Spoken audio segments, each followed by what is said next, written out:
দক্ষিণ চব্বিশ পরগনার অন্যতম সরকারি শিক্ষা প্রতিষ্ঠান ভাঙড় মহাবিদ্যালয়ে বার্ষিক ক্রীড়া প্রতিযোগিতা অনুষ্ঠান হয় কলেজের ছাত্রছাত্রীদেরকে নিয়ে। এই প্রতিযোগিতার প্রদীপ জ্বালিয়ে আনুষ্ঠানিক সূচনা করেন ভাঙড় ১ নম্বর ব্লকের তৃণমূল কংগ্রেসের নেতা কাইজার আহমেদ। উপস্থিত ছিলেন মহাবিদ্যালয়ের অধ্যক্ষ, অধ্যাপক, অধ্যাপিকা ও প্রাক্তন জিএস বাহারুল ইসলাম সহ ভাঙড় মহাবিদ্যালয়ের ছাত্রছাত্রীরা। আজকের এই ক্রীড়া প্রতিযোগিতা অনুষ্ঠানে অংশগ্রহণ করেছিলেন কলেজের ছাত্রছাত্রীরা। ভাঙড় মহাবিদ্যালয়ের এই ক্রীড়া অনুষ্ঠানে ছিল ১০০ মিটার, ২০০ মিটার থেকে ৪০০ মিটার পর্যন্ত দৌড়, high jump, long jump, musical chair, shot put ও স্লো সাইকেল খেলা হয়। ক্রীড়া অনুষ্ঠানে অত্যন্ত আনন্দের সঙ্গে পালন করেছে ছাত্রছাত্রীরা।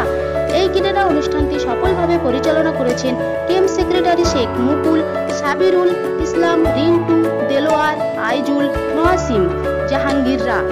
তবে এই খেলার সাথে একটি সুখবর জানিয়েছেন কর্তৃপক্ষ। আগামী ১৬, ১৭, ১৮ জানুয়ারি ২০১৯ দক্ষিণ চব্বিশ পরগনা ক্রীড়া প্রতিযোগিতাদের নিয়ে জেলা ক্রীড়া অনুষ্ঠান হতে চলেছে ভাঙড় মহাবিদ্যালয়ে। ক্যামেরার জাহাঙ্গীর হোসেনের সঙ্গে শাকিরুল ইসলামের রিপোর্ট, ভাঙড়।